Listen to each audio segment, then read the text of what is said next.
안녕하세요. 저는 43살 결코 평범하다 할 수 없는 남자입니다. 저는 부모 없이 보육원에서 자랐고 철없던 시절부터 교도소에 몇 차례 들락거리며 형을 살다 온 범죄자였습니다. 제목도 다양했죠. 사기절도 사회에서 결코 해선 안 될 일들만 모아 상습적으로 저질러 교도소의 원칙보다 친숙한 곳이었습니다. 아직은 사기절도만 저질렀던 시절 저는 박무도회장을 방법대 드나들며 부도덕한 짓으로 번 돈을 써댔습니다. 손도 몸도 날쌘니 그 바닥에서는 잘 나가던 시절이었죠. 제 돈도 제 돈, 남의 돈도 제 돈, 세상 무서운 것도 두려운 것도 없었습니다. 어느 날 전 백화점에 옷 사러 갔다가 우연찮게 제 스타일에 마음에 드는 여자를 발견했어요. 백화점에서 문화의 날인가 모식인가 행사를 진행하는 것이었는데 그곳에서 피아노 연주를 한 그녀를 본 거예요. 너무 아름다워서 넋이 나갈 정도로 한참 봤네요. 공연이 끝난 뒤 피아노 그녀에게 다가가 조심스럽게 작업을 시작했습니다. 저보다 2살 연상이더군요. 저는 젠틀하고 능력있는 사업가로 위장의 명함을 내밀었고 그녀의 한심을 사려 노력했습니다. 공들인 끝에 그녀는 제게 너무와 달달한 연애를 했고 숫장 거짓말과 능청스러운으로 위기를 넘기며 미래를 꿈꿨습니다. 더불어 저는 그녀의 가족을 뵙게 되었어요. 엄마, 아빠, 그녀, 남동생 이렇게 흔한 4식구더군요. 저도 지긋지긋한 특별한 말고 저 흔한 가족이 되고 싶었습니다. 그래서 거짓말을 장황하게 능숙하게 늘어놓았죠. 제게 딸을 주지 않으면 두고두고 후회될 만큼 최고의 남자로 포장했습니다. 장인어른은 흐뭇한 듯 자네처럼 대단한 사람이 내 딸을 사랑해준다니 우리로서는 고맙구만. 날 되면 상견례 잡아 결혼해라 쉬이 허락하시니 그녀가 늘듯 기뻐하더군요. 제 화려한 혀놀림 덕분에 머지않아 상견례를 진행하게 되었습니다. 결혼대행 서비스로 나온 완벽한 가짜 부모님과 상견례를 진행하니 감쪽 같더라고요. 제 부모님은 미국에서 사는 분이니 거의 볼 일이 없을 거라 덧붙였습니다. 반반씩 하자는 예비 처갓집에 배려를 사양하고 위험하게 번 돈으로 결혼에 필요한 모든 걸 최고로 했어요. 결혼식을 치르고 신혼여행을 다녀온 후 처갓집에 들르니 장모님 버선발로 반갑게 맞이해 주시더군요. 우리 사위 왔어? 얼른 들어와. 없는 솜씨로 음식점 장만해봤는데 입에 맞을지 모르겠어요 라고 하시는데 사위 사랑은 장모라고 제 거짓말 덕분에 기본 좋을런데도 받아보고 좋더라고요. 흡사 진짜로 그들의 가족이 된 건 마냥 행복했습니다. 처남도 절 친형처럼 잘 따랐고 아내도 씀씀이 큰 것만 빼고는 내조 잘하고 살림 잘나니 결혼 생활에 만족스러웠습니다. 허나 행복은 오래가지 않았습니다. 어느덧 아내에게 질린 저는 또 다른 여자를 찾기 시작했던 겁니다. 생활비도 잘 갖다주지 않고 밖으로 나돌기에 바빴습니다. 것 때문에 아내랑 매일 같이 싸우니 자연스레 외박도 잡게 되더라고요. 그때 장모님이 절 찾아오셨습니다. 처음엔 당신 딸 속썩이지 말라고 잔소리라도 할 요량으로 찾아왔나 싶다니 아이러니하게도 절 안쓰럽게 보시며 서방 왜 이렇게 말랐어. 바쁘더라도 끼니 잘 챙겨가면서 일해야지 안 그럼 병나. 바깥에서 돈 버는 게 쉽지 않을 텐데 하는 사업이 잘 안 되면 일단 이걸로 생활비 보태 쓰는 게 어떻겠나? 대신 우리 딸에게는 말하지 말게 자네가 줬다 해야지 사이도 회복되지. 하며 정성껏 싸주신 도시락과 흰 봉투 하나를 내미시더라고요. 저는 건성으로 감사하다고 하고 도시락은 버리고 봉투만 챙긴 뒤 그걸 또 그날 밤 유흥비로 몽땅 탕진해버렸네요. 덕분에 아내와는 골이 깊어질 대로 깊어졌고 이어 돌이킬 수 없는 사건이 터져버리고 말았습니다. 박무도회장에서 한창 재미 좀 보고 있는데 어느 밥맛 없는 놈과 우발적으로 시비가 붙었어요. 주먹이 옥신각신하다 저는 그만해선 안 될 짓을 하고 말았습니다. 두려움에 몸이 부들부들 떨리더군요. 멍청하게 넋놓고 있는 바람에 경찰한테 현행범으로 잡혀갔습니다. 집안에서는 난리가 났어요. 처갓집은 저로 인해 대참사를 맞게 되었습니다. 모든 거짓말이 들통나버린 탓에 처남에 찾아와 욕설을 퍼부으며 원망하더라고요. 이 때문에 장인어른은 사기 결혼이나 길길이 날뛰다 충격받아 쓰러지시고 아내는 현실을 받아들이지 못하며 장모님과 함께 매일을 눈물로 지샌다 했습니다. 하지만 전 근데 그게 뭐 지금 내 코가 석자인데 짜증나게 니네 집까지 신경 써야 되냐며 사과는 못할 망정 되려 뻔뻔스럽게 나왔네요. 부끄럽게도 당시 전 쓰레기가 맞았습니다. 경찰에는 저를 수사하는 과정에서 이번 사건뿐만 아니라 그간 저지른 범죄까지 낱낱이 밝혀내었고 그 대가로 저는 징역 15년형을 선고받게 되었습니다. 감옥에서 썩을 생각을 하니 눈앞이 깜깜하다군요. 뒤늦게 아내는 저를 찾아왔습니다. 저 역시 충격에 너덜너덜해진 심신의 아내를 보니 뭔가 울컥 올라오더라고요. 허나 당연하겠지만 아내는 그 어느 때보다 매몰쳤습니다. 어떻게 당신 우리 가족을 기만할 수가 있어? 절대 용서 못해. 하며 뒤도 안 돌아보고 가버렸습니다. 하기사 이 모든 게 다 제 탓인데 누굴 원망할까요? 거짓말로나마 가졌으면 그것에 감사하며 지키려고 노력했는데 오히려 스스로 망쳐버렸으니 더 후회스러웠습니다. 저 같은 거 이 세상에 살아봤자 뭐 하겠습니까? 분리수거도 안 되는 쓰레기 같은 인간 저 하나 죽는다 하들 제 죽음을 슬퍼해 줄 있을까요? 세상은 오히려 더 잘 들어가겠죠? 저는 매일을 자책감으로 지옥 속에 살아가며 삶의 희망을 겉들이고 있을 때 몇 달쯤 지났을 바로 그때. 서방 잘 지냈나? 우리 서방 맨날 볼 때마다 야위어서 어쩌나 내 음식은 못 가져오고 영치금 좀 나왔네. 건강 좋고 맛 좋은 음식들 좀 사 먹어라며 장모님이 찾아오셔서 예상치 못한 반응으로 절 당황하게 만드시는 게 아니겠어요? 저는 기막힌 나머지 어이없이 됐고 했네요. 지금 뭐 하시는 거예요? 장모님 제가 믿지 않으세요? 저 장모님이랑 식구들 다 작정하고 속인 범죄자예요. 장인어른 쓰러지신 것도 다 제 탓인데 이 상황에서 어떻게 제 걱정을 해주실 수가 있어요? 부모 없고 돈 없는 범죄자인 제가 그렇게 부상하세요? 하니 장모님 눈가가 어느새 빨개져 맺힌 눈물을 닦아내시며 자네는 내 아들이나 마찬가지야. 내 딸 연이 되어서 부부로 살았는데 그보다 더 귀한 인연이 어딨어. 자네 심성 고운 거 하나 내가 누구보다 잘 아네. 자네가 어떤 사람이든 상관없어. 죄값 다 치르고 나와 다시 재기할 수 있게 내가 뒷바라지 할 테니 아무 걱정 말고 잘 지내. 그리고 자네 장인도 몸을복하고 있으니 너무 자책하지 마라는 말씀을 남기시고 가셨습니다. 저는 장모님의 행동이 이해가 되질 않아 깊은 생각을 해봤지만 도무지 가닥을 알 수가 없었습니다. 내버러지 같은 인생 전반을 알게 됐으니 그저 일순간의 감정으로 알량한 동정심에 이러다 말겠지 싶었는데 장모님은 주기적으로 면회를 오시며 사람을 사랑하는 법을 몰랐던 제게 큰 희망과 위안이 되어주셨습니다. 그렇게 15년이라는 시간이 흘렀습니다. 그 사이에 장모님 연세도 많이 드셨더라고요. 29살에 교도소에 들어와 날씨가 굿줄 때도 힘들 때도 편찮으실 때도 상관없이 변함없이 배어 세월이 흐르는 것조차 잘 모르고 있었습니다. 저와 장모님이 다시 세상에서 만났을 때는 제 나이 45살, 장모님 나이 65세셨습니다. 우리 아들 드디어 나왔네. 그간 고생 많았어. 많이 힘들었지?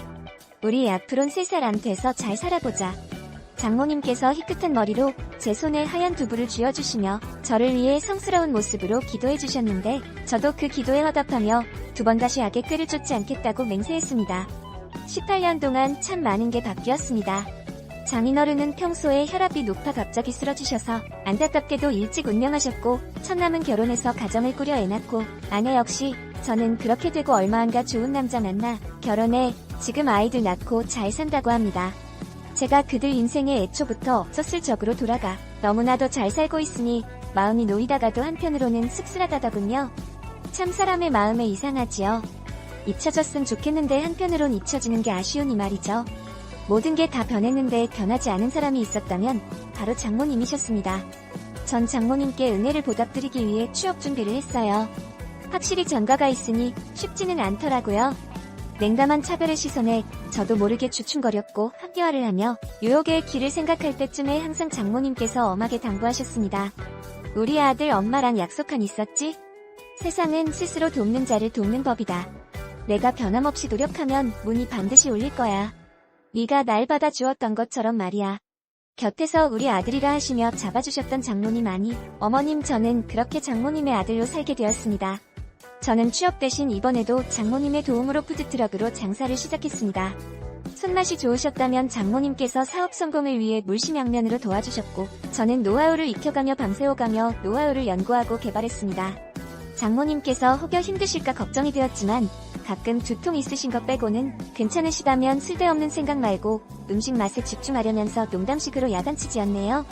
그러면서 갑자기 저와 장모님 준비도 안 돼서 셀카를 훅 찍으시는데 저는 볼멘 소리로 장모님 저 지금 땀 때문에 머리를 이상한데 갑자기 사진 찍으시면 어떡해요? 괜찮아 난 인위적인 것보다 이렇게 자연스러운 이 얼굴이 더 좋더라 자 봐봐 잘 나왔어 하시며 보여주는데 저와 장모님 둘 다 못 살아남은 셀카가 떡하니 있었네요.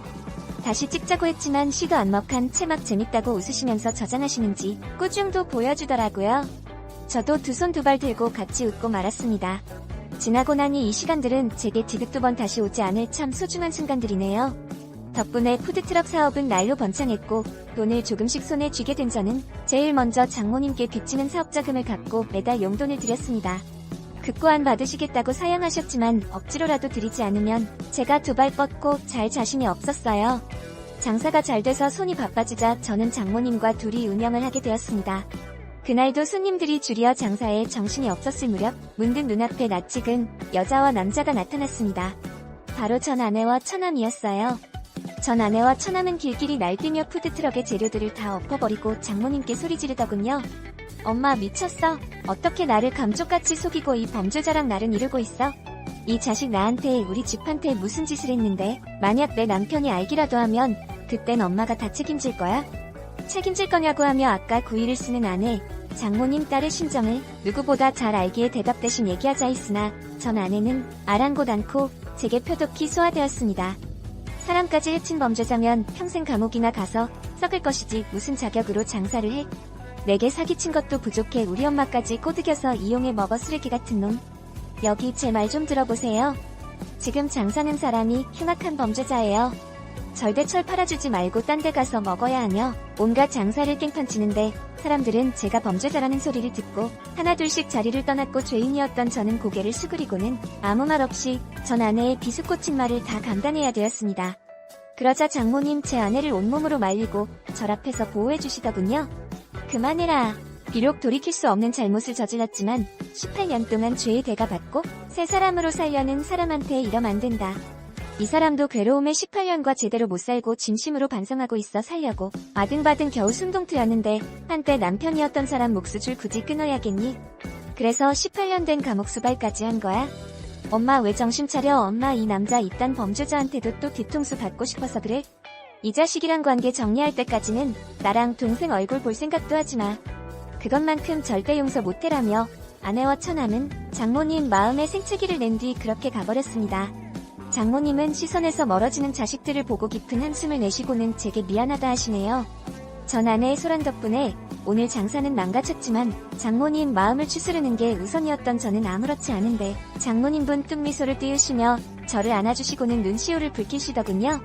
저는 장모님을 안고서 지난 과오를 뼈저리게 반성하며 눈물을 쏟으며 한바탕 부둥켜 울었네요. 그리고 장모님은 그 이후로 제 앞에 나타나시지 않았습니다. 처음에는 연락을 드릴까 하다가 또 괜히 저 때문에 전 아내랑 처남과 갈등을 빚을까 싶어 말았습니다. 전 아내도 가정이 있으니 당연히 저랑 장모님이 엮이는 게 불편하고 불안했겠죠. 그 심정 또한 이해 못하는 바 아니었으니 더 어쩔 수가 없었습니다. 장모님의 빈자리가 사뭇 느껴지니 춥고 매력더군요. 그동안 그분이 제게 얼마나 따뜻하고 등등하신 분이셨는지 뼈가 사무치도록 느껴지더 있다. 하지만 저도 언제까지 그분 곁에 있을 수는 없으니 친자식들한테 돌려드리는 게 맞는겠죠. 그분을 욕심했던 제가 참 그랬습니다. 그분 없이 홀로 서기를 할 마음으로 굳게 다짐하고 일에 열중해서 점차 돈이 쌓여갔지만 그분이 없으니 종이나 다름없었습니다. 매 순간 그분에 참 그립다더군요. 결국 저는 1년 만에 그분께 아니 어머니께 연락을 드렸습니다. 끊어진 전화 그리고 곧 다시 오더군요. 서둘러 받으니 낯선 목소리였습니다. 여기 요양원이에요. 혹시 자제분 되세요? 어머님께서 많이 기다리는데 통 오시지 않으셔서요? 너무 안쓰러우시네요. 저는 마음이 북받쳐 오르면서 거기 어디 요양원이냐며 물은 뒤 장사고 뭐고 덧전으로 한 채 어머님이 계신 요양원으로 달려갔습니다. 그리고 그곳에서 저는 그토록 그리워한 장모님 제 어머님을 마주했네요. 엄마 저 알아봐요? 엄마가 18년 동안 나 보살펴 주셨잖아요. 엄마 하나 살려줘서 지금 이 자리에 있는데 내가 살 수 있는 이유가 됐는데 왜 엄마 아파야 되냐고요. 엄마는 8개월 전 뇌졸중으로 쓰러져 이곳으로 왔다고 했습니다. 건강한 모습으로 제게 다정하게 없으셨던 그분이 참한 말로 담지 못할 슬픈 모습으로 절 향해 눈물을 떨구시고 미소를 찍고 계시더군요. 아들이라는 입모양만 힘겹게 움직이며 아릿하게 제게 손을 내미셨습니다. 그토록 잡고 싶었던 장모님의 손을 붙잡고 제 감정에 취해 울고 또 울었습니다. 장모님 속상할 것 뻔히 알면서 감정 다스리기란 쉽지 않더군요. 자식이란 것들이 요양원에 오셨으면 잘 보살피기라도 할 것이지 이딴 식으로 소중한 분을 내팽겨치고 살아가고 있다는 게 참 대심했습니다. 찾아가서 다 뒤집어 엎고 싶었으나 허나 아무리 불효이란들 엄마의 살과 뼈로 만들어진 사랑하는 자식들인데 그분의 피추를 제가 어찌 감히 건드릴 수 있을까요? 그저 밤을 놓고 죄의 대가를 하늘에 떠넘기며 그 누구도 기워하지 않기로 안간힘을 썼습니다. 뇌졸중 때문에 말씀이 힘든 상황에도 불구하고 휴대폰을 늘 갖고 계셨다 합니다. 바로 휴대폰 안의 사진들 때문에요. 사진 뜰을 보니 장모님의 가족 사진들이 수업 한 장 있더라고요. 전 아내와 처남의 가족들도 처음 보았습니다. 환하게 웃고 포즈를 취하고 있는 사진들 중에 어느 바보같이 나온 후 수강스러운 사진이 제 시선을 사로잡더군요. 바로 장모님께서 훅 들어와 찍은 바보같이 나온 저와 장모님의 셀카였습니다. 뒤늦게 본 배경화면도 그 사진이더군요. 장모님은 주로 사진을 보시며 시간을 보내시는데 그 사진을 제일 오래 보시며 시간을 보내진다고 하던 말이 사람을 얼마나 복받침하던지요. 그렇게 모든 사람들에게 당당하게 내 엄마가 그분이고 그분의 자식이 바로 저라며 자랑스럽게 얘기하고 다녔습니다.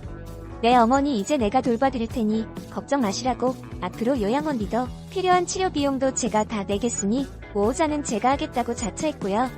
이 소식을 들은 전 아내가 제게 전화와서 얄팍 한 수 써서 혹여나 양자로 입적해 재산 노릴 생각이라는 꿈에도 말라며 선을 그어놓은 거 내 엄마다 한테 준 것으로 재산값어치 이상했다며 오히려 고맙다 했습니다. 저는 낮에는 장모님 찾아와 같이 시간을 보냈고 밤에는 푸드트럭 장사를 하며 생계를 이어나갔습니다. 이렇게라도 엄마를 모실 수 있으니 너무 행복하고 좋았네요. 우리의 만남은 완벽한 해피엔딩이었습니다.